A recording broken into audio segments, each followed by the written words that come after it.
पहला है fold a rectangular sheet of paper, then draw a line along the fold created. Name and compare the angle formed between the fold and sides of the paper.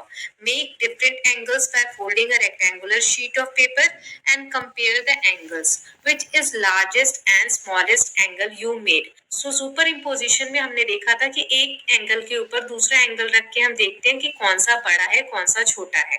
सो इस exercise के हिसाब से हमें एक sheet लेनी है, उसको इस तरीके से फोल्ड करके एक क्रीज बनानी है, जैसा कि हमने पिछली वीडियो में भी देखा था। इस क्रीज को हम नाम दे देंगे। सो यहाँ लेट्स से मैंने नाम दे दिया, यहाँ पे पॉइंट दिया क्यू से ए एक रे और क्यू से सी दूसरी रे। इन दोनों रे के बीच में एक एंगल बन रहा है ना। ऐसे और भी हम एंगल्स बना सकते हैं। क्यू पी एक रे और क्यू आर दूसरी रे, इन दोनों के बीच में भी एक एंगल बन रहा है। सो ये दोनों मैंने अलग कलर से लिए है ना। अब ये दो एंगल्स आप ऐसे देख सकते हैं, तो इधर ब्लू वाला है और इधर पिंक वाला है। अब मुझे बताना है कि इनमें से बड़ा कौन सा है। तो इसको हम कैसे करेंगे? सुपर इम्पोजिशन मेथड से करना है। तो सबसे पहले हमने इसमें से मान लीजिए ए क्यू सी ब्लू वाला एंगल रखा, इसका एंगल इतना बड़ा बन रहा है। अब मैंने पिंक वाला पी क्यू आर इसके ऊपर रखा, सुपर इम्पोजिशन में यही होता है। सो इसका एंगल इतना बन रहा है। तो कौन सा छोटा है? पी क्यू आर छोटा है ना। So angle A Q C is larger than angle P Q R. अगर आपको सुपर इम्पोजिशन मेथड याद नहीं आ रहा है, please go through the previous part. Now, next question is, in each case determine which angle is greater and why. हमें इन सभी तीनों cases में बताना है कौन सा एंगल बड़ा है और रीजन भी देना है कि क्यों बड़ा है। Then discuss with your friends on how you decide which one is greater. और आपको यही रीजन के थ्रू बताना है कि आपको कैसे पता चला कि कौन सा बड़ा है। Now, देखिए पहला है AOB और XOY. सो AOB एंगल ये रहा, इसका कर्व इतना है। देन XOY एंगल ये ब्लू कलर से, इसका कर्व इतना है। सो देखिए कौन सा बड़ा है? पिंक वाला बड़ा है ना। So AOB is greater than angle XOY। क्यों बड़ा है? Then comparing two angles the one that opens wider is larger. जो ज्यादा खुला हुआ है, जो वाइड है, वही क्या होगा? बड़ा होगा, है ना। नेक्स्ट दिया हुआ है AOB, तो AOB फिर से वही वाला एंगल पिंक कलर से। XOB तो ये ब्लू वाला कौन सा बड़ा है? अभी भी AOB ही बड़ा है। सो वही रीजन आ जाएगा, AOB is greater than XOB. When comparing two angles, the one that opens wider is larger. Now, last one is XOB. So XOB ये रहा, ब्लू कलर से मैंने बनाया। Now XOC ये मैंने पिंक कलर से बनाया। सो सारे पॉइंट्स इसमें सेम है, देख सकते हैं आप। The corners of both of these angles matches, the arms overlap with each other. दोनों एंगल्स की आर्म्स नीचे वाली तो हमें दिख भी नहीं रही है ना। सो ओवरलैप कर रही है। OC के ऊपर OB आ गया है और OX के ऊपर OX आ गया है। सो इसका मतलब क्या हुआ? ये दोनों एंगल्स सेम है। So these both angles are equal in size. तो ये सब हमने पिछली वीडियो में सीखा है कि कैसे हम कंपेयर करते हैं एंगल को सुपर इम्पोजिशन मेथड से। Now next question is, which angle is greater, XOY और AOB? Give reason. So XOY ये रहा, XOY पिंक कलर से बनाया, इसका कर्व इतना है। नाउ AOB इसका कर्व ये ग्रीन वाला है, ग्रीन कलर से बनाया। अब हमें बताना है इनमें से बड़ा कौन सा है।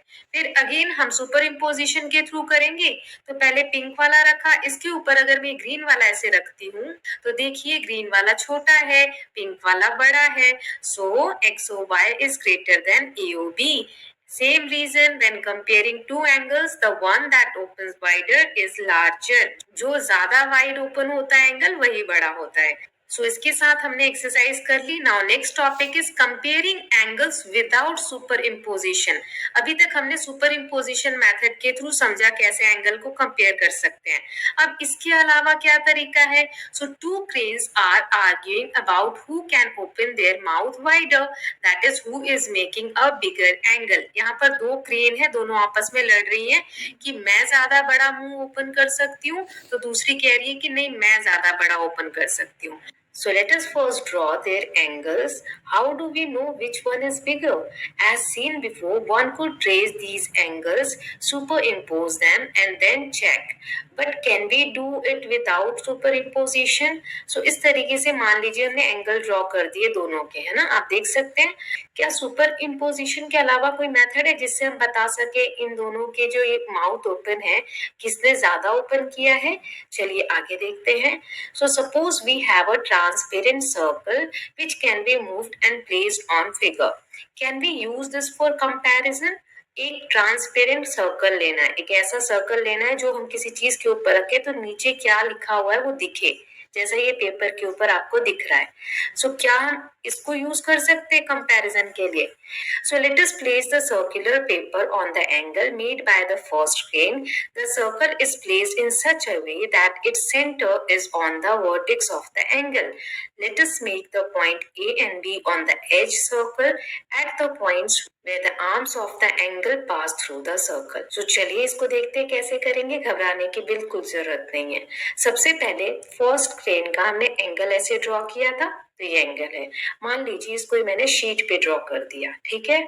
अब ये नीचे से अगर ये जो क्रेन का पिक्चर है इसको हटा लें तो एंगल हमारा कैसा दिखेगा? कुछ ऐसा दिखेगा। वो यहाँ पर मैंने वर्टेक्स बना दिया एंगल का, ठीक है, ऐसा एंगल है। अब हमें एक ऐसा सर्कल लेना है जो ट्रांसपेरेंट हो और इस सर्कल का सेंटर भी ले लिया मैंने, ठीक है। अब इसको मैं एंगल के ऊपर रखूंगी तो नीचे का एंगल मुझे क्लियर से दिखेगा, राइट। चलिए देखते हैं कैसे करेंगे। तो इसको जब मैंने इसके ऊपर रखा तो ये देखिए आपको दिख रहा है साफ साफ, जहां पर एंगल की लाइन सर्कल को टच कर रही है वहां पर दो नाम दे देंगे, ए और बी, ऐसे दे दिए पॉइंट्स। अब मान लीजिए नीचे से शीट हटा देते हैं तो कैसा दिखेगा ये एंगल? कुछ इस तरीके से दिखेगा, है ना। सो यही हमें बुक में दिया गया है। आगे अब रीड करते हैं क्या लिखा है। Can we use this to find out if this angle is greater than or equal to or smaller than the angle made by second plane? Let us place it on the angle made by second plane so that the vertex coincide with the center of circle and one of the arms passes through OA. So अब हमें ऐसे ही second plane का पता करना है कि उसका जो माउथ ओपन है वो फर्स्ट वाले से बड़ा है कि छोटा है कि क्या है। तो कैसे करेंगे? अभी हमने फर्स्ट वाले प्लेन का सर्कल बना लिया AOB के साथ, राइट। अब देखते हैं ये सेकंड प्लेन की इमेज है, इसका एंगल कुछ ऐसा हमें दिख रहा है। इसका भी वर्टेक्स हम O ले लेते हैं। इसको नापना बहुत आसान है। कैसे? जो फर्स्ट वाला सर्कल अभी हमने बनाया उसको इसके ऊपर रखते हैं और देखते हैं कि ये जो बना है वो बड़ा है कि छोटा है। तो ये हमारा फर्स्ट प्लेन का सर्कल और ये है सेकंड प्लेन का एंगल। इसके ऊपर अब इसको मुझे रखना है, ठीक है, कुछ ऐसा दिखेगा। सो बुक में यही दिया हुआ है आपको, एग्जैक्ट आप देख सकते हैं। सो इसमें क्या पता चल रहा है हमें कि BOA यानी फर्स्ट वाली क्रेन का जो एंगल है वो इतना कर्व है और YOX इसका एंगल इतना है। So can you tell which angle is bigger? तो इसका आंसर होगा yes, BOA is greater than YOX क्योंकि when comparing two angles, the one that open wider is larger. Okay, now एक और क्वेश्चन है, which crane was making the bigger angle? तो simple है, first crane was making the bigger angle क्योंकि BOA उसी का angle है ना। Now next exercise is 2.7 making rotating arms. Let us make rotating arms using two paper straws and paper clip by following these steps. हमें paper arm बनाने हैं ताकि हम अलग अलग एंगल्स बना सके। इसके लिए हमें दो टाइप की चीजें चाहिए, एक तो पेपर क्लिप चाहिए और पेपर की जो स्ट्रॉज आती हैं, पाइप आती हैं पतली पतली, वो चाहिए। Okay, then here you can see insert the straw into the arms of the paper clip. तो पेपर क्लिप के दोनों तरफ के हिस्से में हमें स्ट्रॉ को ऐसे इंसर्ट कर देना है। Your rotating arm is ready. So इस तरीके से एंगल जैसा आपका बन जाएगा। इसको आप जितना भी बड़ा या छोटा करना चाहें कर सकते हैं। Now make several rotating arms with different angles between the arms. Arrange the angles you have made from smallest to largest by comparing and using superimposition. So आपको इन एंगल्स को बड़ा छोटा डिफरेंट डिफरेंट साइज में बनाना है और आपको इसको arrange करना है कि कौन सा छोटा है कौन सा बड़ा है ना। सुपर इम्पोजिशन के थ्रू आप कर सकते हैं, एक के ऊपर एक रख के देख सकते हैं। सो ऐसे आप जैसे देख सकते हैं बहुत सारे एंगल्स ऐसे टर्न कर करके बना लेंगे। Now passing through a slit, अब एक यहाँ पे गेम के थ्रू हम पता करेंगे कौन सा एंगल बड़ा है कौन सा छोटा है। सो पासिंग थ्रू अ स्लिट में करना क्या है, collect a number of rotating arms with different angles, do not rotate any of the rotating arms during this activity. आपने बहुत सारे रोटेटिंग आर्म्स ऐसे बना लिए हैं, है ना। अब इसको क्या करना है कि आपको जब एक्टिविटी कर रहे होंगे तो फोल्ड नहीं करना है, जो जैसा है वैसे ही रहने देना है। Now take a cardboard and make an angle shape slip as shown below by tracing and cutting out the shape of one of the rotating arm। इनमें से कोई सा एक रोटेटिंग आर्म आपको एक कार्डबोर्ड की शीट पे रख लेना है और उसी शेप में कार्डबोर्ड को कट कर लेना है बीच में से, ऐसा एंगल जैसा शेप आ जाएगा। अब इसके थ्रू आपको एक्टिविटी करनी है, चलिए देखते हैं। Now shuffle and mix up all rotating arms, can you identify which of the rotating arms will pass through the slit? The correct one can be found by placing each of the rotating arms over the slit. Let us do this for some of the rotating arms. सो इसका मतलब है, मान लीजिए कुछ rotating arms मैंने ले लिए, यहाँ मैंने 3 ले लिए और वो कार्डबोर्ड भी ले लिया जिसपे एंगल कट किया है। जो कार्डबोर्ड में कट करके हमने एंगल बनाया है, देखना है कि इसमें से कौन कौन से जो रोटेटिंग आर्म्स हमने बनाए इसमें से पास हो जाते हैं, कौन से नहीं हो रहे। सो इसमें 3 टाइप्स के आपने रोटेटिंग आर्म्स बनाए होंगे, कौन कौन से। तो केस 1 देखते हैं, जैसे मैंने पहला वाला लिया, इसको मैं स्लिट से पास करने की कोशिश करूंगी तो ये नहीं होगा। क्यों नहीं होगा, देखिए इसकी ब्लू वाली जो आर्म है वो तो हो जाएगी, लेकिन पिंक वाली आर्म नहीं हो रही है ना। सो क्यों, क्योंकि ये छोटा है। So slit angle is greater than arms angle, arms के एंगल से हो जाते हैं, कौन से नहीं हो रहे। सो इसमें 3 टाइप्स के आपने रोटेटिंग आर्म्स बनाए होंगे, कौन कौन से।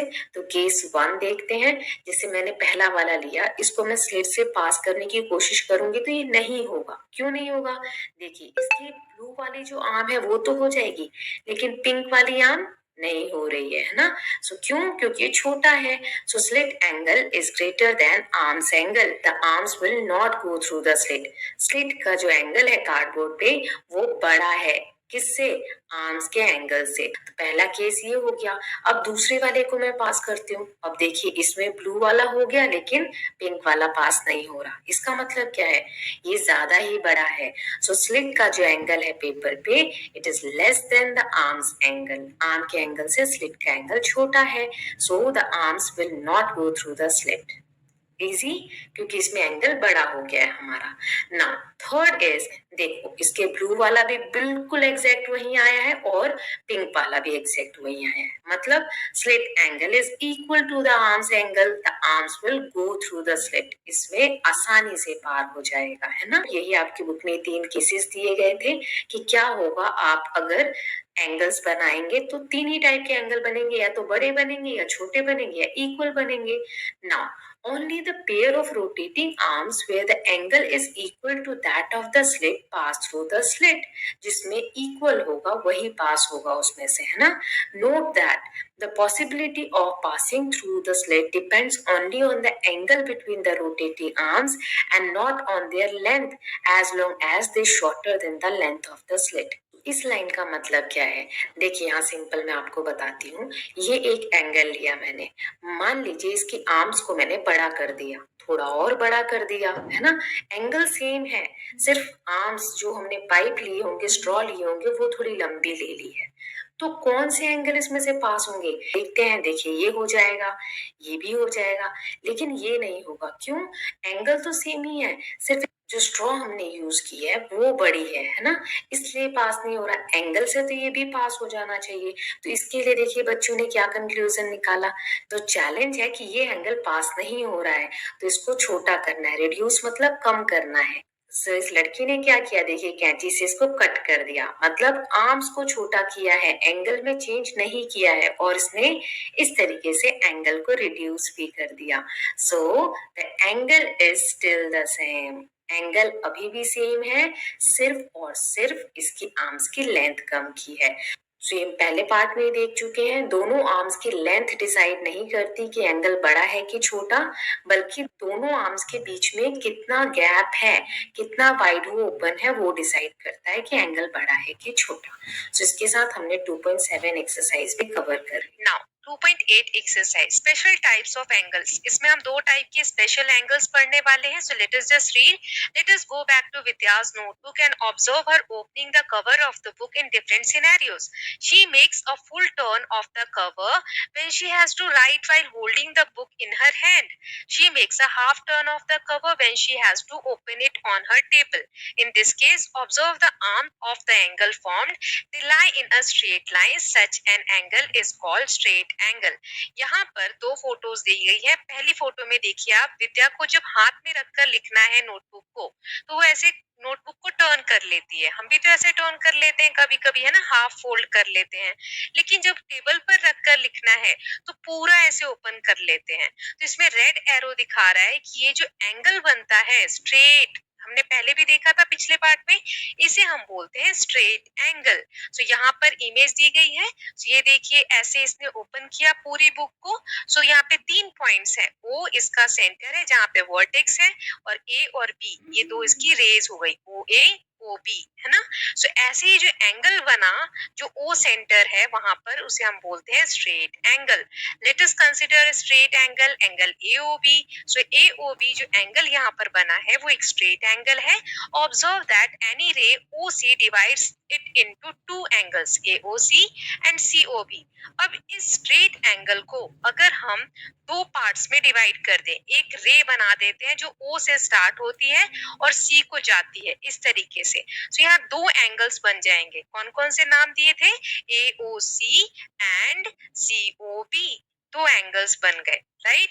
अब इन्हें यहीं पर अलग करके दिखाया गया। ये देखिए, एओसी और सीओबी, ये दो एंगल्स बन गए। Is it possible to draw OC ray such that two angles are equal to each other in size? अब ये जो दो एंगल्स हैं, इसमें आप देखेंगे एक ये बड़ा है और ये छोटा है ना। स्ट्रेट एंगल को हमने दो पार्ट्स में डिवाइड किया, एक बड़ा एंगल बना और एक छोटा एंगल बना। लेकिन दोनों को हम कंबाइन करेंगे तो कितना बन रहा है? स्ट्रेट एंगल ही बन रहा है ना। अब यहाँ पे कह रहा है, क्या आप OC को ऐसे ड्रॉ कर सकते हैं, जो रे हमने ड्रॉ की है, कि दोनों एंगल बराबर बने?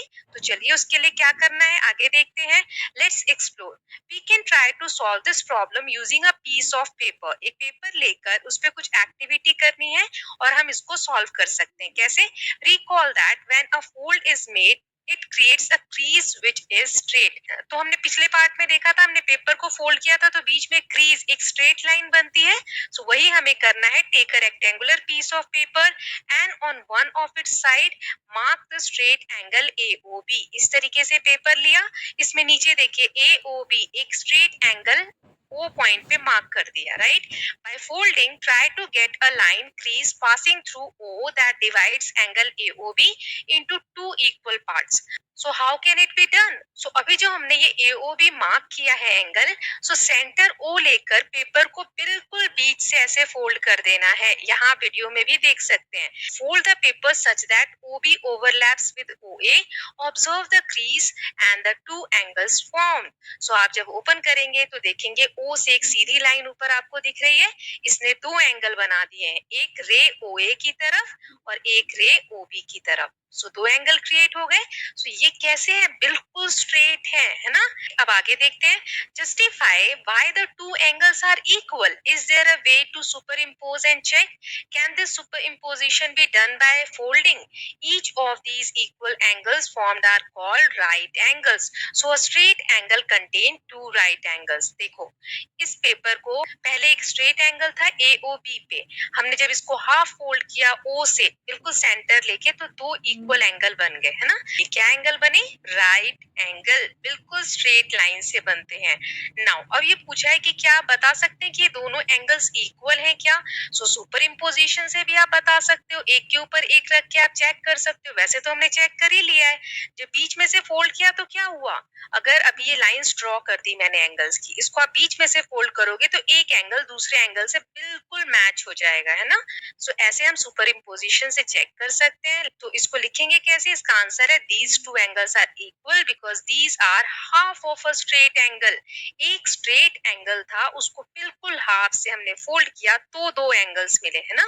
सो इसी को हम राइट एंगल बोलते हैं और यही इसका रीजन है। सो इसीलिए यहाँ पर देखिए बाकी के एंगल्स जो है वो कह रहे हैं why shouldn't you argue with a 90 degree angle. ये जो स्ट्रेट एंगल है ना, राइट एंगल जिसको हम बोलते हैं, वो 90 डिग्री का होता है। तो ये सारे एंगल्स बोल रहे हैं कि हमें 90 डिग्री के एंगल से क्यों नहीं बहस करनी चाहिए। सो ये 90 डिग्री का एंगल बोल रहा है because they are always right. उनका नाम राइट है ना, तो कह रहे हैं हम हमेशा सही होते हैं, इसलिए हमसे बहस नहीं करनी चाहिए। नाउ यहाँ पर एक क्वेश्चन दिया गया है, if a straight angle is formed by half of a full turn, how much of a full turn will form a right angle. इसका मतलब क्या है, ये देखिए फुल सर्कल है, फुल सर्कल का जब हाफ ओपन हुआ था यहाँ तक तो स्ट्रेट एंगल बना था। अब पूछ रहा है कितना ओपन होगा तो राइट एंगल बनेगा। सो आपको पता है अगर यहाँ तक क्वार्टर पार्ट यानी एक चौथाई हिस्सा ओपन होगा तो ये राइट एंगल बनेगा। तो इसका आंसर क्या है, all right angles correspond to a quarter of a complete turn। एक पूरी टर्न का क्वार्टर यानी एक चौथाई हिस्सा ओपन होगा तो राइट एंगल बनेगा। Okay, now observe that a right angle resembles the shape of an L. Right angle जो होता है वो एल जैसा शेप होता है। An angle is a right angle only if it exactly half of a straight angle.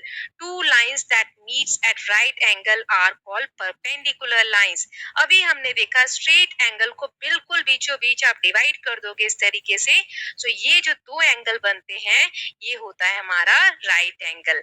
So right angle हमेशा ऐसी दो सीधी लाइनों से मिलकर बनता है। सो ये जो दो सीधी लाइनें हैं इन्हें हम बोलते हैं परपेंडिकुलर लाइंस। क्या बोलते हैं, परपेंडिकुलर लाइंस। यही परपेंडिकुलर लाइंस जब दो आपस में मिलती हैं तो ये क्या क्रिएट करती हैं, राइट एंगल क्रिएट करती है या 90 डिग्री का एंगल क्रिएट करती है। अब एक्सरसाइज है, फटाफट देखते हैं, फिगर इट आउट। कुछ क्वेश्चंस हैं। पहला क्वेश्चन है, how many right angles do the window of your classroom contain. Do you see other right angles in your classroom. आपकी जो क्लासरूम की विंडो है, क्लासरूम की ही क्यों, कहीं की भी जो विंडो है जो स्क्वायर शेप की है, तो उसमें कितने एंगल्स हैं। सो देखिए 1 2 3 4, 4 राइट एंगल्स होंगे, है ना। सो इसका आंसर क्या हो जाएगा, so if each window has 4 corners it has 4 right angles. जितने कॉर्नर्स होंगे स्ट्रेट लाइन से बने हुए उतने राइट एंगल्स होंगे, है ना। यहीं पे पूछा है कि और कुछ आपको क्लास में ऐसा दिख रहा है जो कि राइट एंगल क्रिएट करता हो। बहुत सारी चीजें, आप टेबल के कॉर्नर्स देख सकते हैं, बुक्स के कॉर्नर्स देख सकते हैं, डोर्स देख सकते हैं, है ना। और भी बहुत सारी, दीवार की जो कॉर्नर होती है वहां पर भी राइट एंगल बनता है। ये सभी राइट एंगल क्रिएट करते हैं। आई hope it is clear. Now next is join A to other great point in figure by a straight line to get a straight angle। What are all the different ways of doing that। देखो यहाँ पर points दिए हुए A और B। A को ऐसे हमें extend करना है या A से ऐसी लाइन ड्रॉ करनी है कि हमें स्ट्रेट एंगल बनाना है। सो A से B तक तो है ही सही, हम A से D तक मान लीजिए ऐसे मैंने लाइन खींच दी तो यहाँ पर क्या बना, एक स्ट्रेट एंगल बना, है ना, बिल्कुल स्ट्रेट यहाँ पर। सो लिखेंगे एंगल DAB। ऐसे ही यहाँ पर A सेंटर में है तो A से मैंने यहाँ तक E तक एक्सटेंड कर दिया तो कौन सा एंगल बना, EAB। ये दोनों स्ट्रेट एंगल है। इसको और कैसे बना सकते हैं, तो एक और एग्जांपल देती हूँ। तो इसको हम ऐसे भी बना सकते हैं, अगर मैं B को काउंट ना करूं, दो लाइंस ड्रॉ करूं, A से C तक और A से F तक, तो ये यहाँ पर स्ट्रेट एंगल बनाते हैं ना। तो बहुत सारे तरीके हैं जिससे आप स्ट्रेट एंगल ड्रॉ कर सकते हैं। Now next is, now join A to other great point in figure by a straight line to get a right angle। What are all the different ways of doing it। अब हमें ऐसे lines draw करनी है जिससे कि हम right angle create कर सके A के पास, ठीक है। यहाँ हिंट दिया हुआ है, extend the line further as shown in figure below to get a right angle at A। We need to draw a line through it that divides the straight angle CAB into two equal halves। तो यहाँ देखो lines हो गई। अब हमें यहाँ पर कैसे राइट एंगल बनाएंगे तो आगे देखते हैं। तो फर्स्ट फिगर में मैं ऐसे ड्रॉ कर सकती हूँ ऊपर एक लाइन C तक A से, तो यहाँ A के पास यानी BAC राइट एंगल बनेगा। और तरीके हमसे पूछे हैं तो मान लीजिए मैं नीचे एक लाइन ले लेती हूँ, तो ये BAE, ये A के पास एक और राइट एंगल यानी 90 डिग्री का एंगल बनेगा। फिर ऐसे ही इस वाली फिगर में यहाँ मैंने एक ले लिया तो BAF, यहाँ पर ए के पास 90 डिग्री एंगल बनेगा। और ऐसे ही जो हिंट वाला इमेज था उसमें हम इस तरीके से बीच में लाइन ऊपर करेंगे, बीच में ए से डी तक मैं एक लाइन खींचूंगी तो इसमें दो राइट एंगल बन जाएंगे, सी ए डी और डी ए बी, है ना, ये दो राइट एंगल बन गए। सो राइट एंगल के लिए हमें स्ट्रेट लाइंस दो मैच करनी होती है जिसे हम परपेंडिकुलर लाइंस बोलते हैं। Now get a slanting crease on the paper. Now try to get another crease that is perpendicular to the slanting crease. देखिए यहाँ पर हमें एक पेपर लेना है, उसको स्लैंटिंग होता है तिरछा, सीधा नहीं, ठीक है। तो हमें एक पेपर को दो बार तिरछा ऐसे फोल्ड करना है कि दो लाइनें जब आपस में क्रॉस करे तो परपेंडिकुलर बने। परपेंडिकुलर मतलब एक दूसरे को बिल्कुल स्ट्रेट कट करती हूँ। और फिर हमें दो क्वेश्चन के आंसर करने हैं। तो ये देखिए दो क्रीज मिल गए और इसमें कितने राइट एंगल बनेंगे, 1 2 3 4, फोर राइट एंगल्स मिल गए हमें। सो अब दो क्वेश्चन है, पहला है how many right angles do you have now, justify why the angles are exact right angle. कितने राइट एंगल हमें मिले, 4, so we will have 4 right angles now. क्यों मिले, रीजन भी देना है। So because if we fold the paper to create a crease that is perpendicular to the first, the two creases intersect at right angle dividing the plane into four right angles of 90 degree each। एक ही line है उसको दोबारा से मैं perpendicular crease से cut करूंगी तो वो जहां पे इंटरसेक्ट मतलब जहां दोनों काटेंगी एक दूसरे को, उस पॉइंट पे राइट एंगल्स बनेंगे चार, जो चारों कितने डिग्री के होंगे, 90 डिग्री के होंगे। सो आपको एक ही डिग्री अभी सिखाई गई है, बाकी सबके बारे में आप आगे सीखते चलेंगे धीरे धीरे। अभी सिर्फ इतना याद रखना है कि 90 डिग्री का एंगल जो होता है वो राइट एंगल होता है। नाउ नेक्स्ट क्वेश्चन है इसी में, describe how you folded the paper so that any other person who doesn't know the process can simply follow your description to get the right angle. अब आपको जो भी आपने प्रोसेस फॉलो किया ना लिख कर बताना है, ताकि किसी को अगर नहीं आता हो तो आसानी से उनको पढ़कर और वो बना सके। So to create a right angle जो भी स्टेप्स आपने फॉलो किए वो बता देंगे। जैसे पहला, start by folding the paper so that one corner meets the opposite edge creating a slanting crease. दोनों कॉर्नर्स को हम फोल्ड कर देंगे तो एक स्लैंटिंग क्रीज बन जाएगी। Now fold the paper again but this time align the slanting crease with the edge of the paper ensuring that fold is perpendicular to the first crease। फिर अब हमें दूसरी तरफ से दोनों कॉर्नर्स को पकड़ के और फोल्ड करना है, लेकिन ध्यान रखना है कि स्ट्रेट हो, थोड़ा भी टेढ़ा मेढ़ा हुआ तो बीच में जो राइट एंगल बन रहा है वो नहीं बनेगा।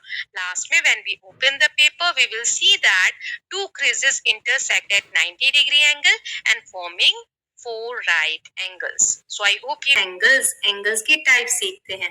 सो angles are classified in 3 groups, 3 groups में बांट सकते हैं जैसा कि नीचे दिया हुआ है। Right angles are shown in the second group. What could be the common features of other 2 groups. यहाँ 3 सेक्शंस है, सो बीच वाला जो है वो 90 डिग्री यानी राइट एंगल को बता रहा है। हम पढ़ चुके हैं राइट एंगल के बारे में। अब बाकी के जो 2 ग्रुप हैं उनमें क्या कॉमन फीचर्स हैं। सो 2 टाइप के और एंगल होते हैं, एक तो राइट एंगल हमने पढ़ा, अब बाकी पढ़ते हैं। In the first group all angles are less than right angle और in other word less than quarter turn. Such angles are called acute angles. So first part आप यहाँ देख रहे हैं, ये सभी एंगल्स राइट एंगल से छोटे हैं, मतलब 90 डिग्री से कम जितने भी एंगल्स होंगे उन्हें हम कहते हैं एक्यूट एंगल। देखिए राइट एंगल है, यहाँ तक मूव हुआ, बिल्कुल स्ट्रेट लाइन है। Angles are classified in 3 groups, 3 groups में बांट सकते हैं जैसा कि नीचे दिया हुआ है। Right angles are shown in the second group. What could be the common features of other 2 groups. यहाँ 3 सेक्शंस है, सो बीच वाला जो है वो 90 डिग्री यानी राइट एंगल को बता रहा है। हम पढ़ चुके हैं राइट एंगल के बारे में। अब बाकी के जो 2 ग्रुप हैं उनमें क्या कॉमन फीचर्स हैं। सो 2 टाइप के और एंगल होते हैं, एक तो राइट एंगल हमने पढ़ा, अब बाकी पढ़ते हैं। In the first group all angles are less than right angle और in other word less than quarter turn. Such angles are called acute angles. So first part आप यहाँ देख रहे हैं, ये सभी एंगल्स राइट एंगल से छोटे हैं, मतलब 90 डिग्री से कम जितने भी एंगल्स होंगे उन्हें हम कहते हैं एक्यूट एंगल। देखिए राइट एंगल है, यहाँ तक मूव हुआ, बिल्कुल स्ट्रेट लाइन है तो राइट एंगल है 90 डिग्री। अगर इससे पहले कहीं भी मूव हो रहा है इस तरीके से, सो हम उसको क्या बोलते हैं, एक्यूट एंगल बोलते हैं। तो यहाँ आप देखिए जैसे इतना मूव हुआ तो आप देखेंगे भी डिग्रीज के बारे में हम पढ़ने वाले हैं। तो ये 30 डिग्री का बना तो 90 से कम है, फिर ये 45 डिग्री का बना ऐसे मूव हुआ तो तो ये भी 90 डिग्री से कम है ना? तो इन्हें हम बोलते हैं acute angle. Now second type is in the third group all angles are greater than a right angle but less than a straight angle. The turning is more than a quarter turn and less than a half turn. Such angles are called obtuse angle. So acute angle 90 degree से छोटे, obtuse angle जो 90 degree से बड़े हैं.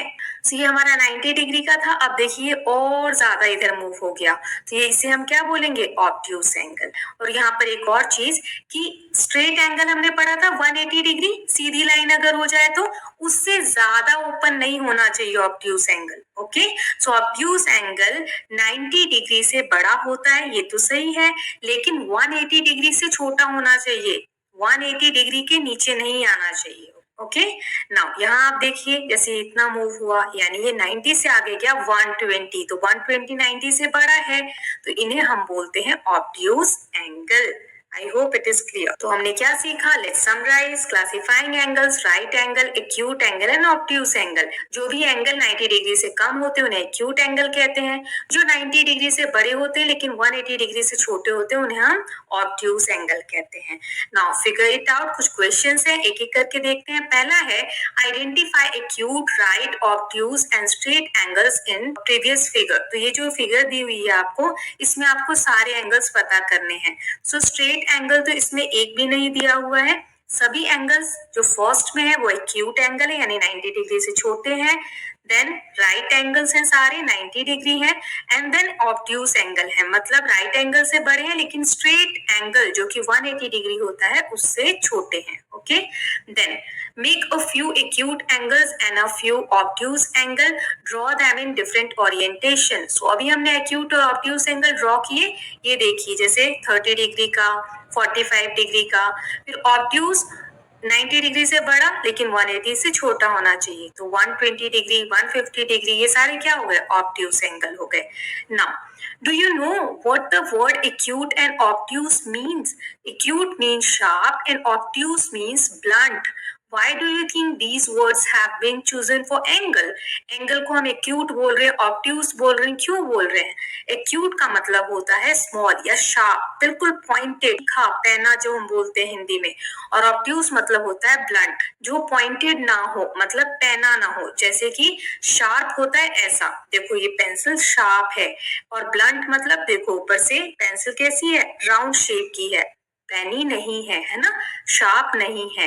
देखो ये acute angle है 45 degree, 30 degree, इनके देखो इधर कॉर्नर्स कितने पॉइंटेड हैं, जैसे पेंसिल ऊपर से पॉइंटेड है, हिंदी में बोलते हैं ना नोक इसकी बिल्कुल पैनी है पेंसिल, वैसे इधर देखो कॉर्नर्स एंगल्स के पैने हैं एक्यूट में. और ऑब्ट्यूस में देखो कितना ज्यादा ब्रॉड है नीचे, है ना. सो इसीलिए हम एक्यूट और ऑब्ट्यूस यूज करते हैं एंगल्स के लिए. आई hope it is clear sharp और ब्लंट का मतलब क्या होता है. Now find out number of acute angles in each of the figures below. What will be the next figure and how many acute angles will it have?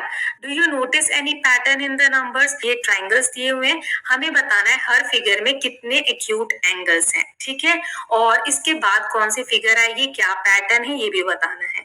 तो चलिए first figure देखते हैं. इसमें अभी 3 डॉट्स देख सकते हैं, तो 3 एक्यूट एंगल्स हैं. सो एक ट्राइंगल है, 3 एक्यूट एंगल हैं, तो जितने ट्राइंगल होंगे इसमें उतने ही एक्यूट एंगल्स होंगे. सो देखिए सेकंड फिगर में 4 स्मॉल ट्राइंगल्स हैं, एक ट्राइंगल में 3 एंगल्स हैं एक्यूट. सो 4 में कितने हो जाएंगे? 4 into 3 यानी कि 12 एक्यूट एंगल्स. ऐसे ही नेक्स्ट में 7 ट्राइंगल्स हैं स्मॉलर, ठीक है, और एक में 3 एक्यूट एंगल है, तो 7 में कितने हो जाएंगे? 7 into 3 that is 21 acute angles. तो इसमें हमें क्या पैटर्न दिखा? Thus the pattern is 3, 12, 21. मतलब number of acute angles increases by 9 for each new figure. हर अगली जो फिगर आ रही है, इमेज आ रही है, उसमें 9 acute angles बढ़ते जा रहे हैं. पहले 3 थे, फिर 9 ऐड हुए तो 12 हो गए, फिर 9 ऐड हुए तो 21 हो गए. अब 21 में 9 ऐड होंगे तो कितने हो जाएंगे? 30 एंगल्स होंगे नेक्स्ट वाले में, है ना. सो देखिए कितने ट्राइंगल्स बनेंगे, एक बड़ा ऐसे, फिर एक नीचे की तरफ, फिर एक ऊपर की तरफ, ऐसे यहाँ तक हमें दिया हुआ है। अब जो नेक्स्ट फिगर बनेगी उसमें हम एक और ऐसे ड्रॉ कर देंगे, ठीक है। सो आप देख सकते हैं इसमें कितने ट्राइंगल्स हो गए। सो 1 2 3 4 5 6 7 8 9 10 और एक में 3 एक्यूट एंगल्स हैं, तो टोटल कितने होंगे इसमें 10 इंटू 3 यानी 30 एक्यूट एंगल्स हैं। ओके, सो आई होप आपको समझ में आया होगा। Now next topic is measuring angles, मतलब एंगल्स को नापते कैसे हैं। बहुत इंपॉर्टेंट टॉपिक है, ध्यान से समझिए। We have seen how to compare two angles. हमने सुपर इम्पोजिशन से और सर्कल ट्रांसपेरेंट बना के पिछले पार्ट्स में सीखा कि दो एंगल्स को हम कंपेयर कैसे कर सकते हैं। But can we actually quantify how big an angle is using a number without having to compare it to another angle. वो हमने दो एंगल्स को साथ में कंपेयर करके बताया कौन सा बड़ा है कौन सा छोटा है। लेकिन क्या हम नंबर्स को यूज करके बता सकते हैं कि ये जो एंगल है ये इतना बड़ा है या इतना छोटा है। सिर्फ ये बताने की बजाय कि ये बड़ा है ये छोटा है, हम नंबर्स दे सकते हैं क्या। सो देखते हैं। We saw how various angles can be compared using a circle. Perhaps a circle could be used to assign measure for angles. आपको पता है हमने एक ट्रांसपेरेंट सर्कल लिया था एंगल्स को नापने के लिए। सर्कल से हम एंगल्स को नंबर्स भी दे सकते हैं कि ये एंगल जो है इसका इतना नंबर है, ये इतने नंबर का एंगल है। कैसे? To assign precise measure to angle, mathematician came up with an idea. They divided the angle in the centre of the circle into 360 equal angles और parts. The angle measure of each of these unit part is 1 degree, which is written as 1 and this is degree. This unit part is used to assign measure to any angle. The measure of an angle is the number of 1 degree unit parts it contains inside it. For example, see this figure. So इन लाइनों में क्या लिखा है घबराने की जरूरत नहीं है, चलिए देखते हैं। So मैथमेटिशियन ने सर्कल का यूज किया एंगल्स को नाम देने के लिए, और उन्होंने एंगल्स को नाम कैसे दिया? डिग्री में नाम दिया। और 1 डिग्री अगर आप लिख रहे हैं तो उसको हम ऐसे लिख सकते हैं 1 डिग्री, ऊपर एक छोटा सा सर्कल लगाते हैं उसको हम डिग्री बोलते हैं। ये तो हो गई नाम कैसे लिखते हैं वो। लेकिन दिया कैसे सर्कल को यूज करके? उन्होंने एक पूरे सर्कल को, जैसे आप यहाँ देख सकते हैं, छोटे छोटे पार्ट्स में डिवाइड कर दिया, लाइंस में, है ना, आप लाइंस देख सकते हैं। और कहा पूरे सर्कल में 360 पार्ट्स हैं। कितने पार्ट्स हैं? 360। और एक पार्ट 1 डिग्री के बराबर है, यानी पूरा सर्कल अगर आप ऐसे घूम जाते हैं तो आप कितने डिग्री घूम जाएंगे?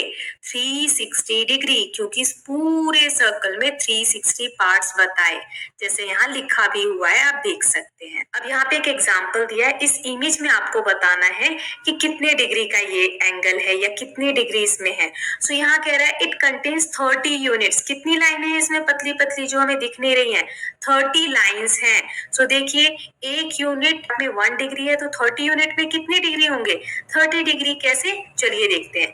ये रहा आपका 30 डिग्री का मूवमेंट। तो जब आप मूव करके यहाँ तक गए तो देखिए सर्कल में कितने पे आ रहा है? 30 पे आ रहा है, यानी कि आपने 30 डिग्री मूव कर लिया है। अगर 360 पार्ट्स हैं सर्कल के तो उसमें से आप 30 डिग्री मूव कर चुके हैं। So I hope it is clear कि जितने यूनिट होंगे उतनी ही डिग्री होंगी। नाउ आगे दिया है measure of different angles. So what is measure of a full turn in degrees? As we have taken it contain 360 degree, it measures in 360 degree. So हमने देखा 360 पार्ट्स लिए हैं तो टोटल टर्न अगर एक कर रहा है फुल कंप्लीट कोई, तो यानी वो 360 डिग्री मूव कर रहा है। तो ये हमने कंप्लीट टर्न, एक पूरा कंप्लीट सर्कल आप कर रहे हैं तो कितना मूव कर रहे हैं ये देखा कि 360 डिग्री मूव कर रहे हैं। So what is the measure of straight angles in degree? अभी हमने स्ट्रेट एंगल पढ़ा था, बिल्कुल सीधी लाइन। सो उसका डिग्री में कितना वैल्यू है? So straight angle is half of full turn. आप फुल टर्न घूमेंगे उसका हाफ कर दीजिए, वो होता है straight angle. So as a full turn is 360 degree, तो हाफ कितना हो जाएगा? 180 degree. Now what is measure of right angle in degrees? Two right angles together form a straight angle. तो यहाँ लिखा है दो राइट एंगल साथ में मिला दीजिए, तो ये क्या लाइन बन गई? पूरा कंप्लीट एक 180 डिग्री का एंगल बन गया है ना। इसका मतलब 180 डिग्री यानी स्ट्रेट एंगल में दो राइट एंगल हैं, यानी 90 डिग्री के टू एंगल्स हैं। सो इस पैराग्राफ से हमने तीन चीजें सीखी। कौन से पॉइंट सीखे कि 180 डिग्री यानी स्ट्रेट एंगल फुल टर्न का हाफ होता है और 90 डिग्री के दो एंगल होते हैं 180 डिग्री में। I hope it is clear. आगे और डिटेल में दिया है, the circle has been divided into 1 2 3 4 5 6 8 9 10 and 12 parts below. What are the degrees measure of resulting angles? Write the degree measure down near the indicated angles.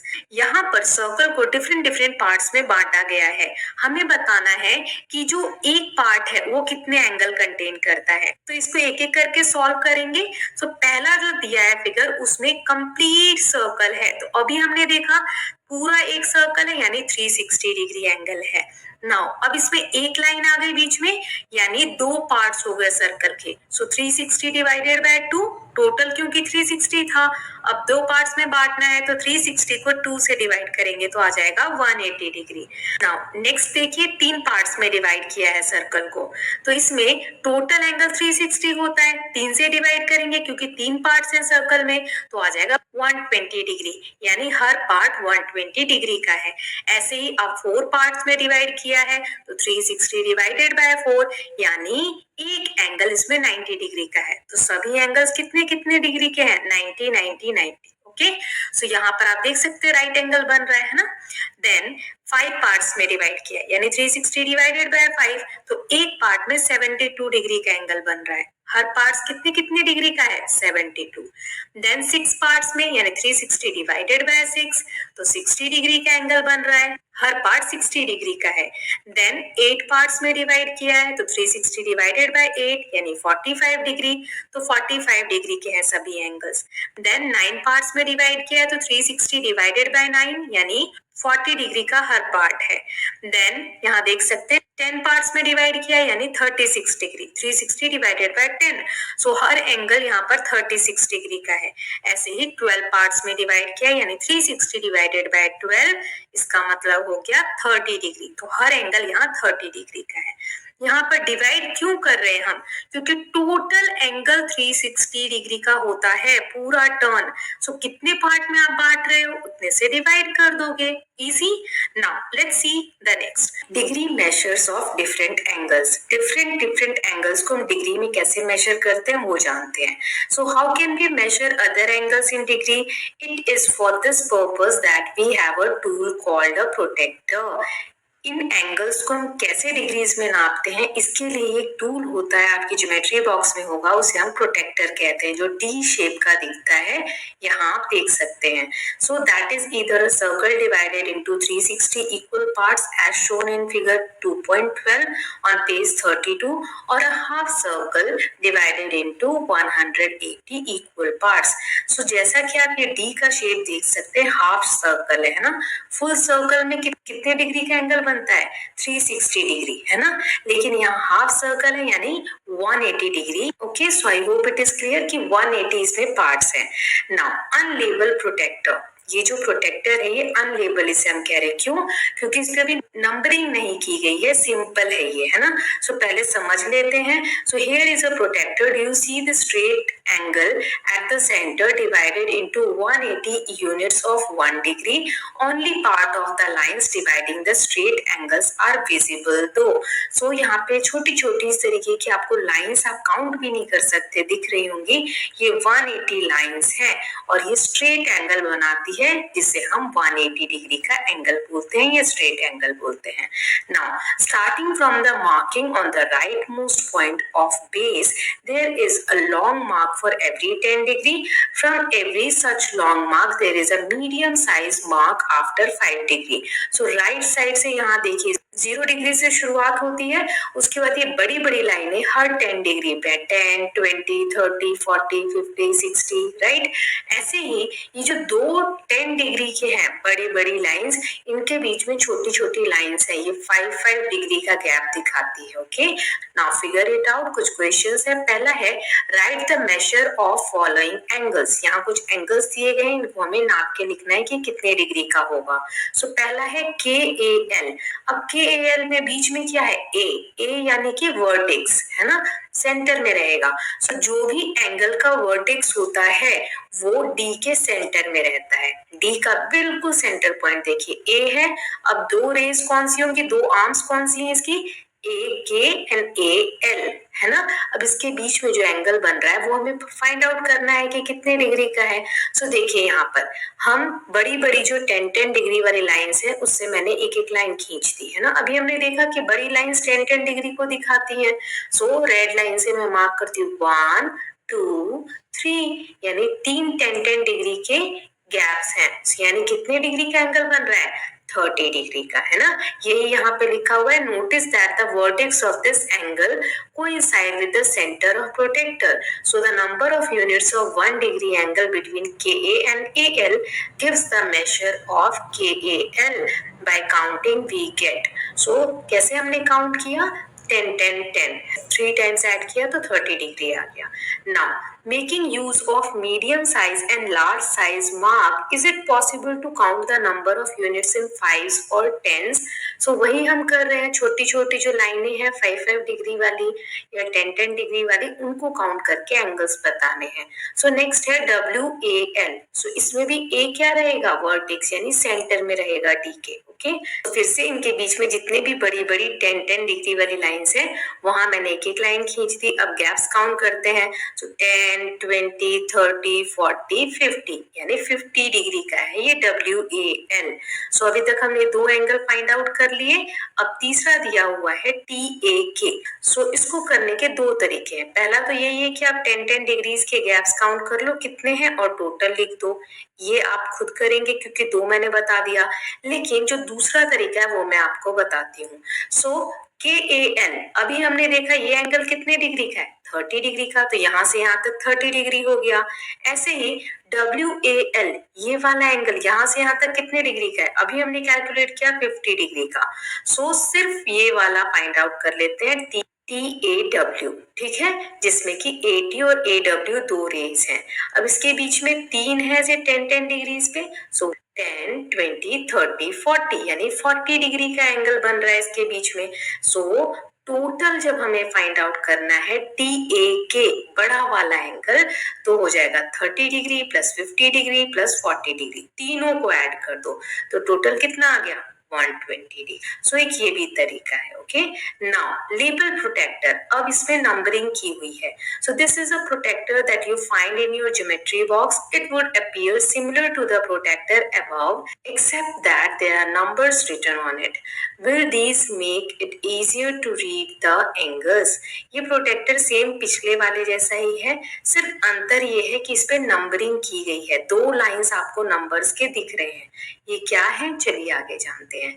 There are two sets of numbers on the protector, one increasing from right to left and other increasing from left to right. Why does it include two sets of numbers? So यहाँ पर हमसे पूछ रहा है कि यहाँ पे दो सेट के नंबर आपको दिख रहे हैं, एक राइट से लेफ्ट की तरफ बढ़ रहा है। इसका मतलब क्या है, इधर राइट है इधर लेफ्ट है। सो देखिए यहाँ पर मैं एक लाइन जो है ना नंबर्स की, उनको कवर कर देती हूँ अभी के लिए। पहले हम इनर लाइन को समझ लेते हैं। इनर मतलब अंदर वाली, और जो अभी मैंने कवर कर दी वो आउटर लाइन है, ठीक है।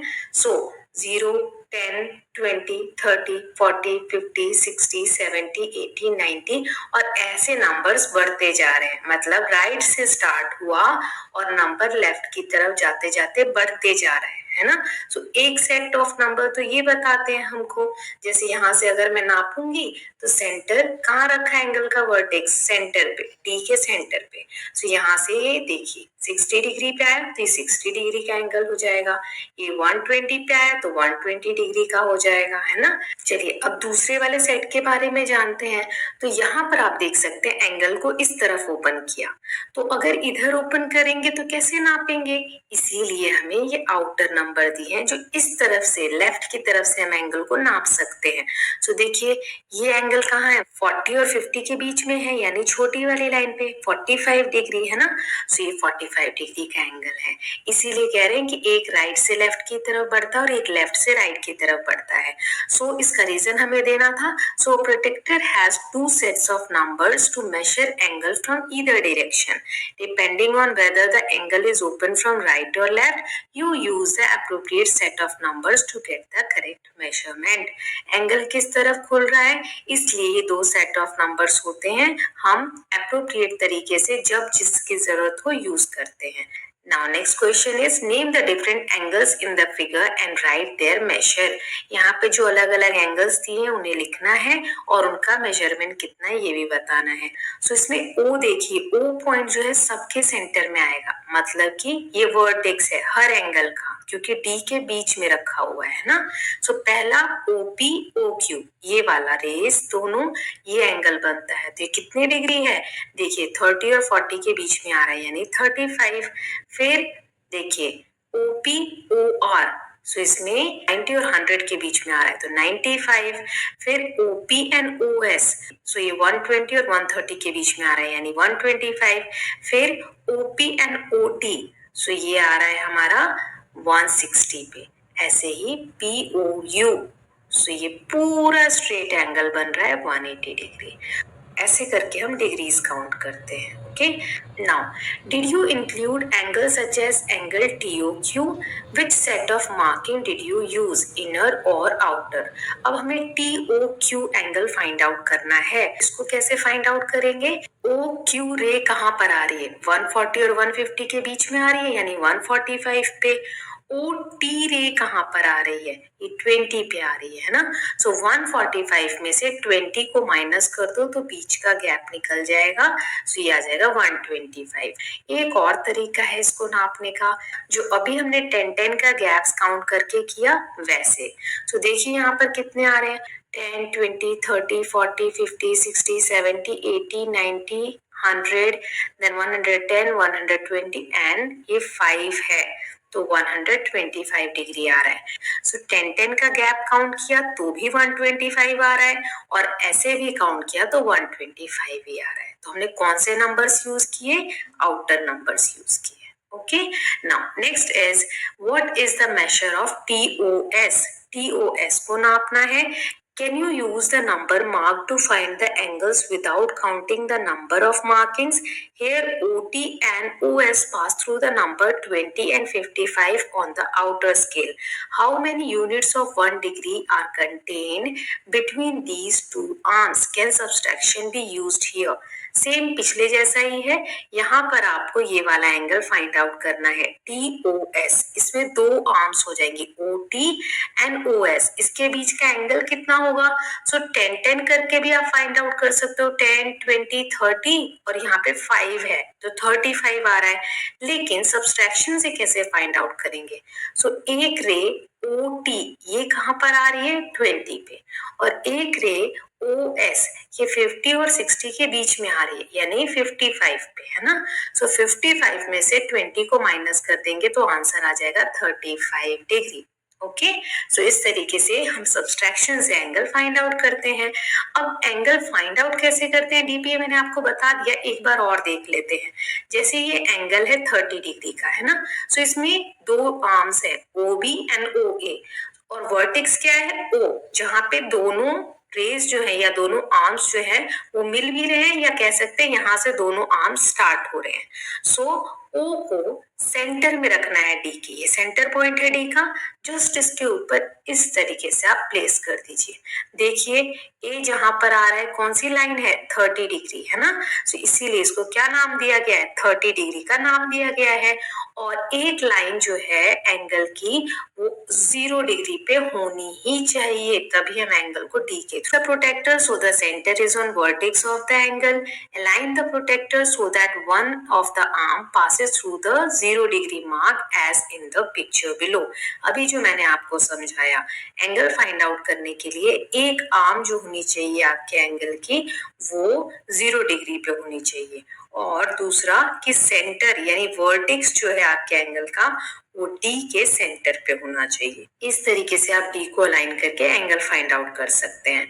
क्वेश्चन है कि ए ओ बी जो एंगल दिया हुआ है यहाँ, इसका मेजर क्या है। सो ए ओ बी देखिए ये किस पे आ रहा है। तो देखिए यहाँ पर कितने आ रहे हैं, 10, 20, 30, 40, 50, 60, 70, 80, 90, 100, then 110, 120 एंड ये 5 है, तो 125 डिग्री आ रहा है। सो 10 का गैप काउंट किया तो भी 125 आ रहा है, और ऐसे भी काउंट किया तो 125 ही आ रहा है। तो हमने कौन से नंबर्स यूज किए, आउटर नंबर्स यूज किए। Okay, now next is what is the measure of TOS? TOS को नापना है। Can you use the number marked to find the angles without counting the number of markings? Here OT and OS pass through the number 20 and 55 on the outer scale. How many units of 1 degree are contained between these two arms? Can subtraction be used here?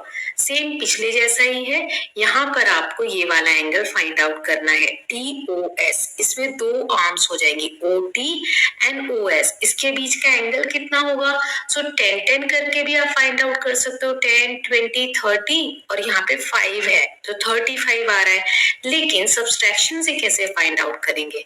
सो एक रे OT ये कहाँ पर आ रही है 20 पे, और एक रे OS ये 50 और 60 के बीच में आ रही है, यानी 55 पे है ना। सो 55 में से 20 को माइनस कर देंगे तो आंसर आ जाएगा 35 डिग्री। ओके, सो इस तरीके से हम सब्सट्रैक्शन से एंगल फाइंड आउट करते हैं। अब एंगल फाइंड आउट कैसे करते हैं डीपीए मैंने आपको बता दिया, एक बार और देख लेते हैं।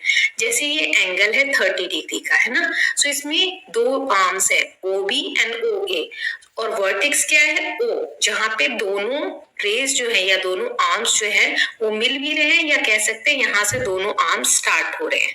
सो O को सेंटर में रखना है डी की, ये सेंटर पॉइंट है डी का, जस्ट इसके ऊपर इस तरीके से आप प्लेस कर दीजिए।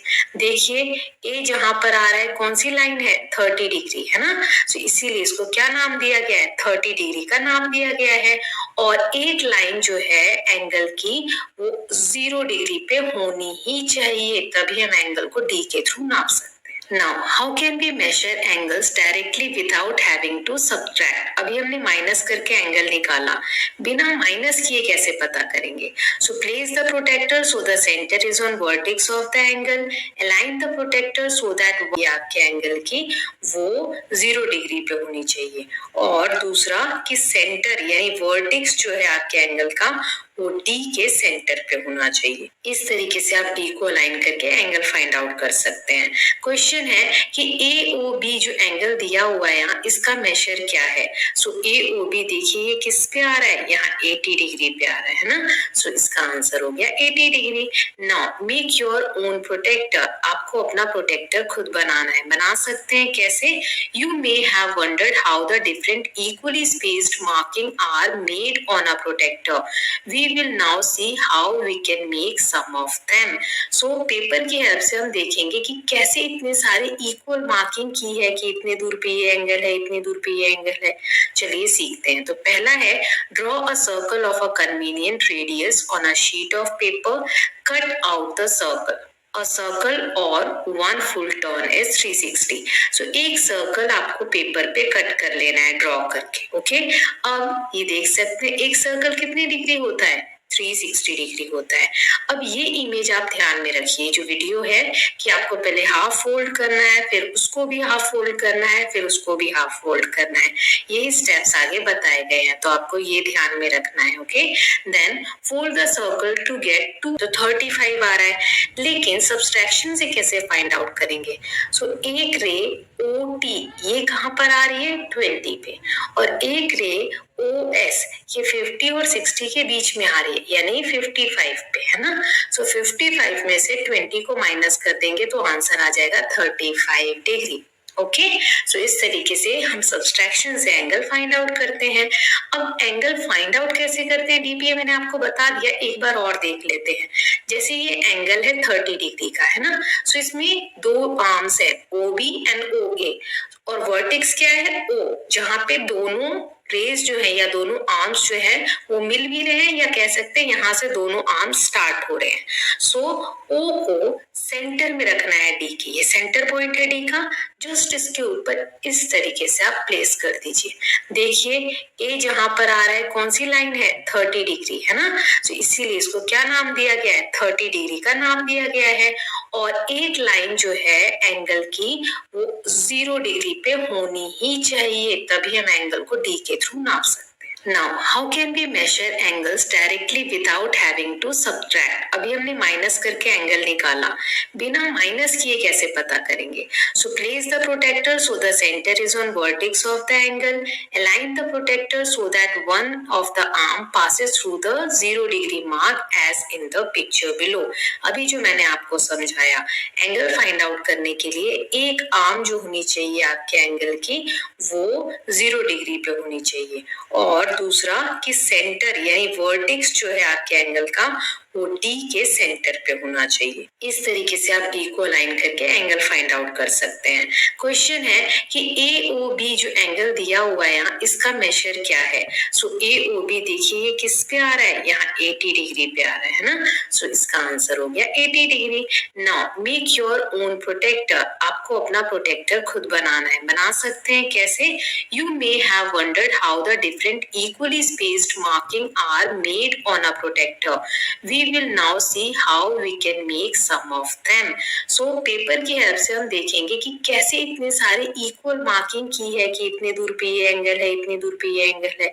चलिए सीखते हैं। तो पहला है draw a circle of a convenient radius on a sheet of paper, cut out the circle. A circle or one full turn is 360. So एक सर्कल आपको पेपर पे कट कर लेना है ड्रॉ करके। ओके, अब ये देख सकते हैं एक सर्कल कितनी डिग्री होता है 360 डिग्री होता है। अब ये इमेज आप ध्यान में रखिए, जो वीडियो है कि आपको पहले हाफ फोल्ड करना है, फिर उसको भी हाफ फोल्ड करना है, फिर उसको भी हाफ फोल्ड करना है। यही स्टेप्स आगे बताए गए हैं, तो आपको ये ध्यान में रखना है। Okay, then fold the circle to get two equal halves and cut it through, increase to get a semicircle. Write 0 degree in the bottom right corner of the semicircle. So आपने हाफ फोल्ड किया, अब उसको cut कर लीजिए। ठीक है, तो देखिए राइट साइड में आपको 0 डिग्री लिखना है इस तरीके से। अब इस साइड कितना डिग्री आएगा, ये स्ट्रेट एंगल बनता है, तो यहाँ लिखा हुआ है the measure of half a circle is half of full turn. एक पूरे टर्न यानी 360 डिग्री का 1/2 कितना होगा 180 डिग्री, इसीलिए यहाँ 180 डिग्री लिखेंगे। Thus write 180 degree in the left bottom corner of semi circle, यानी 0 डिग्री से शुरुआत हुई 180 डिग्री तक। सो इसमें यूनिट कितनी है 180 यूनिट है, क्योंकि एक यूनिट 1 डिग्री हमने पढ़ा है। थर्ड स्टेप में क्या करना है, fold the semi circular sheet in half as shown in figure 2.15 to form a quarter circle. अब फिर से हाफ जो है आपका पीस उसको एक बार और फोल्ड कर देना है। ओके, सो इस तरीके से आप जब उसको ओपन करेंगे तो बीच में लाइन दिखेगी 90 डिग्री का ये एंगल है। क्यों? क्योंकि अब फोर्थ टाइम आप फोल्ड कर रहे हैं ना, सो 360 डिग्री को 4 से डिवाइड किया, सो ये पहले मैं आपको करा चुकी हूँ, तो आ जाएगा 90 डिग्री। ओके, सो वैसे भी हमें पता है 180 में कितने 90 डिग्री के एंगल आते हैं, 2 आते हैं ना, तभी तो 90 प्लस 90 क्या बनता है हमारा 180। देन नेक्स्ट स्टेप में आप क्या करेंगे, फोल्ड द शीट अगेन, एक बार और फोल्ड कर दीजिए। तब जब आप उसको ओपन करेंगे ना, सो ऐसे 45 डिग्री का एंगल आएगा और 135 डिग्री का एंगल आएगा, ऐसी 2 लाइनें आएंगी। Folded this is 1/8 of the circle. अब 8th पार्ट फोल्ड हो रहा है ना, सो सो 1/8 ऑफ 360, 360 को 8 से डिवाइड कर दीजिए। सो क्या आंसर आ जाएगा 45, क्योंकि पूरा सर्कल 360 का होता है और ये 8th फोल्ड है, या फिर हाफ सर्कल है तो आप इसको 180 डिग्री को 4 से भी डिवाइड कर सकते हैं। ओके, सो ये जो क्रीज आएगा 45 डिग्री का आएगा और 135 डिग्री का आएगा। हमें यही लिखना था कि कहाँ कौन सा एंगल आएगा, तो इस तरीके से हम लिख देंगे। नाउ नेक्स्ट स्टेप में क्या करना है, continuing with another half fold as shown in figure 2.18 we get an angle of measure. So अब एक बार और फोल्ड किया तो हर बार आधा आधा होते जा रहा है ना, जैसे 180 था तो उसको एक बार और फोल्ड किया तो 90 डिग्री हो गया, 90 को एक बार और फोल्ड किया तो 45 डिग्री हो गया। सो ऐसे ही जब 45 डिग्री को भी एक बार और फोल्ड करेंगे तो इसको 2 से डिवाइड कीजिए तो आएगा 22.5 डिग्री। यहाँ आप देख सकते हैं दिया हुआ है, देखिए 22.5 डिग्री है ना। सो इस तरीके से आपका जो प्रोटेक्टर है वो रेडी हो जाएगा और आप एंगल्स को लिख सकते हैं और नाप भी सकते हैं। अब आगे दिया है थिंक इन फिगर 2.20, अभी जो हमने प्रोटेक्टर बनाया ये वाला। So angle AOB is equal to angle BOC, it is equal to COD, it is equal to DOE, it is equal to EOF and EOF is equal to FOG, FOG is equal to GOH and GOH is equal to HOI। इन सब की value कितनी है ये बताना है, क्योंकि सभी angle same है, बराबर है, क्योंकि हमने कितने टाइम्स डिवाइड किया था, 8 बार। देखिए 8 पार्ट्स हैं इसमें, आप सभी एंगल्स को लेंगे ना, AOB, फिर देखिए BOC, फिर COD, DOE, EOF, फिर EOG, फिर GOH, फिर HOI। so इसमें टोटल कितने 8 पार्ट्स हैं। So all given angles are equal and they cover the half circle, है ना। देयर आर 8 इक्वल पार्ट्स, सारे एंगल बराबर हैं और हाफ सर्कल को कवर करते हैं।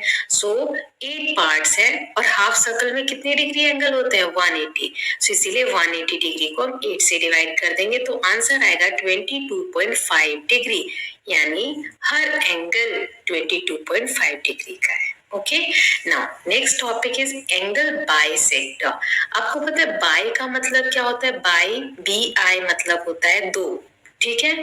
सो at each step we folded in halves, this process of getting half of a given angle is called bisecting the angle. The line that bisect a given angle is called angle bisector of the angle. Identify the angle bisector in your handmade protector. Try to make different angles using the concept of angle bisector through paper folding. देखिए कोई भी angle है उसको बीचों बीच जो line divide करती है उस एंगल को, उसे हम बोलते हैं एंगल बाइसेक्टर। और बाइसेक्टिंग मतलब होता है किसी भी चीज को दो बराबर भागों में बांटना। जैसे ये राइट एंगल है, राइट एंगल कितने डिग्री का होता है 90 डिग्री का। अब ये लाइन बिल्कुल बीच से गई, इस लाइन ने 90 डिग्री एंगल यानी राइट एंगल को बाइसेक्ट किया, तो इस लाइन को हम क्या बोलेंगे एंगल बाइसेक्टर। सो 90 डिग्री का हाफ कितना होता है 45 डिग्री। तो अब ये 90 डिग्री को दो पार्ट्स में 45 डिग्री में बांट देगी, इसीलिए इस लाइन को हम बोलते हैं एंगल बाइसेक्टर। और एंगल बाइसेक्टर क्या करता है, एंगल को दो बराबर भागों में बांट देता है। इसी बेसिस पे एक क्वेश्चन पूछती हूँ आपसे, कमेंट सेक्शन में बताइएगा। ओके, ये तो एंगल को बाइसेक्ट कर रहा है तो हमने लिखा एंगल बाइसेक्टर।